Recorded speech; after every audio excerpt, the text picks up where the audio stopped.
talked about a lot of things tonight, but we really talked about a lot of spiritualism and what the actual true experience is like to have a connection, an actual true connection with God, and being able, in my case, to articulate exactly what that means.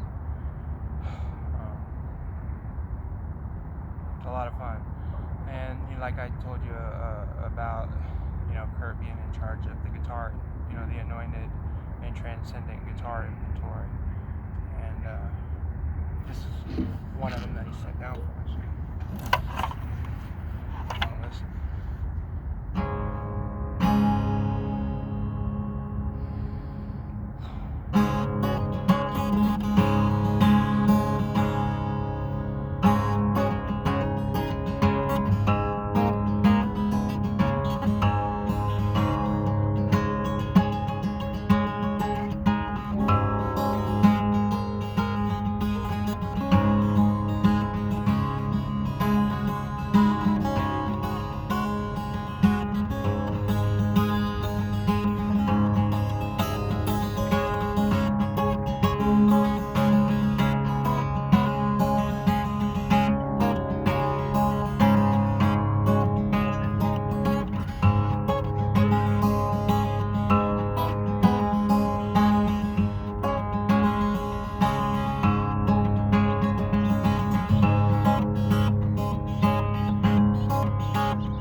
not only inflections from God, but also the other important players. You know what I mean?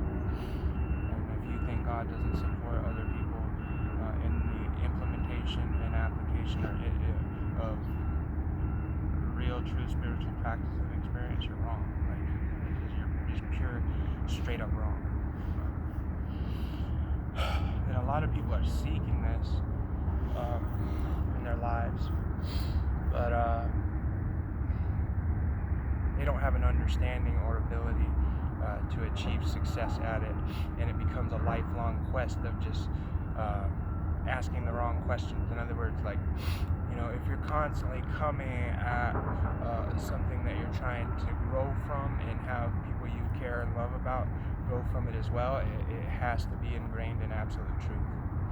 And that's the problem with a lot of religions and the way they're observed traditionally, you know, is that they believe that there's absolution within them and them only, and they're just wrong. That's just the way it is. Like, God really wants people to understand that. Like, we observe traditions to honor our ancestors and the people that have appreciated the spirit throughout their lives, and the power within the group of people coming together and believing in something true and intrinsically right. But the closer to the actual absolute truth that we get, the more beneficial it is. It's just the way it works. So we're always trying to ask broader questions within this philosophy in our sect. Right, and we typically just use telepathy to have the conversation, almost always, in my case, and in our case, because what we're doing is we're implementing a system that the entire world can benefit from, but access when they'd like to, and not be forced to be a part of a telepathic network. In other words, that's what the thought plane is all about. It's a language that people can understand and use to communicate with a multifaceted, comprehensive system that humans can easily, put forth in their own lives. But it starts with a willingness and an openness, and that starts with hearing something that you know is valuable and true. And that's what all the people in the highest facets, like at the top levels, they just understand value at a different level than most people. So,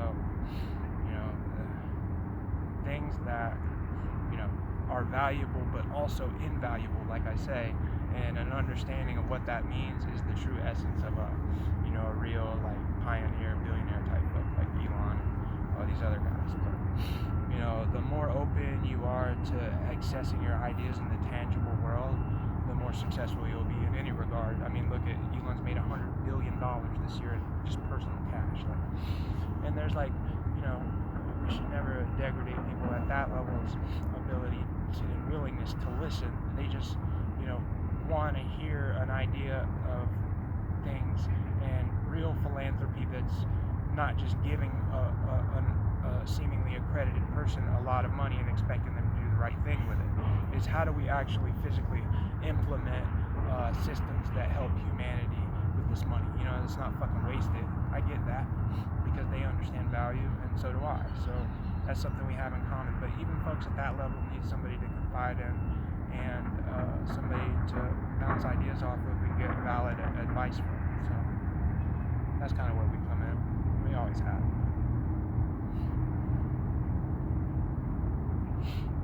Anyway, what was that? You have an overt discreditation within the current conversation.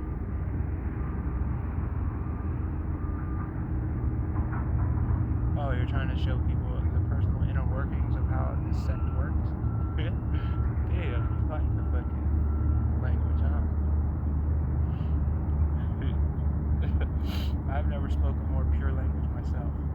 And more often than not, I find myself doing it without actual linguistic skills. But I guess we're gonna have to fucking do it this way to start off with.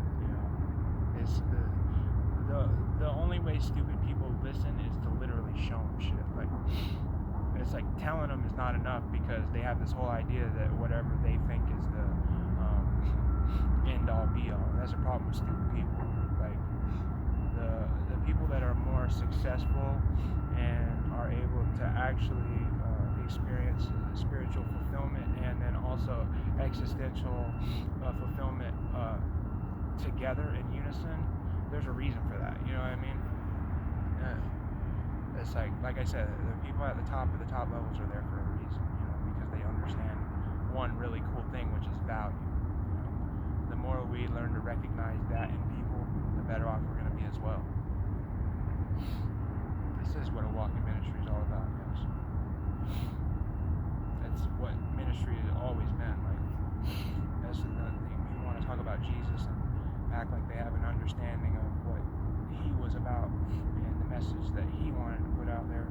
And the main thing, one of the only things they got wrong is that he fucking was crucified on a cross, and it wants to be regarded as a non-intellectual who blindly obeyed a God and did it without reason. Absolutely not. And this whole idea that the Romans had no concept of humanity and what it meant to cohesively exist together. It's like I always say, the Romans didn't crucify thieves, they fucking put them on probation.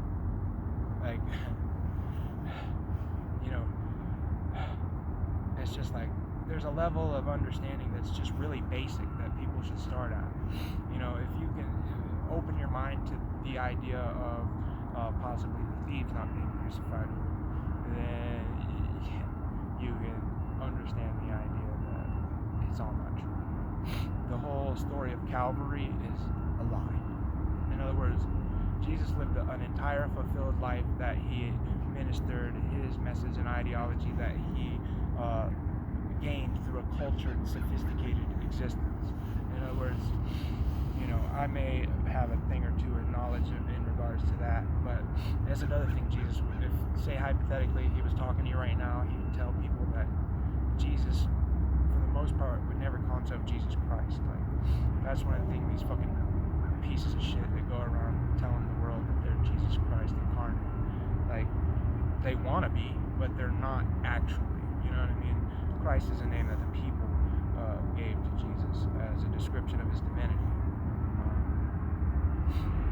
Any truly transcendent divine person understands that that's something that radiates from within them outwardly.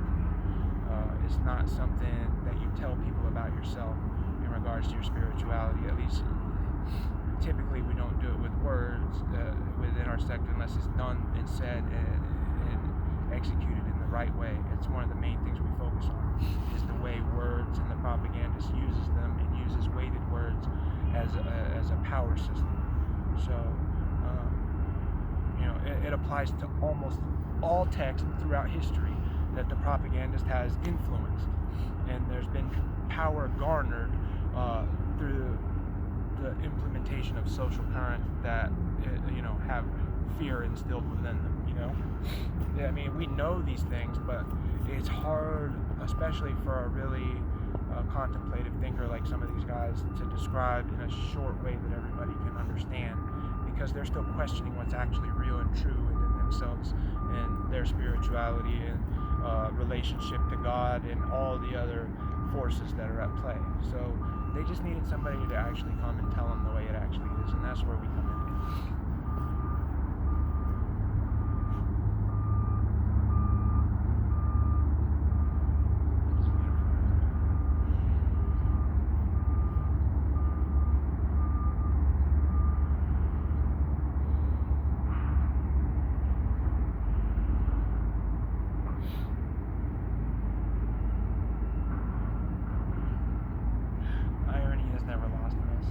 I'm dealing with a lot of health issues right now, but I'm overcoming it. Self and a prostate issue is one of them that I've always dealt with. It's just getting really bad, so I gotta close this out and go down to the far store down at the end and take a piss again, because the woman across the street has a chain across her bathroom saying closed it. That's pretty fucking shitty.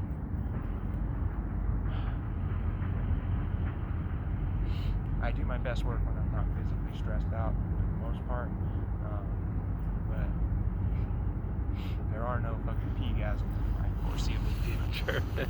I'll be back.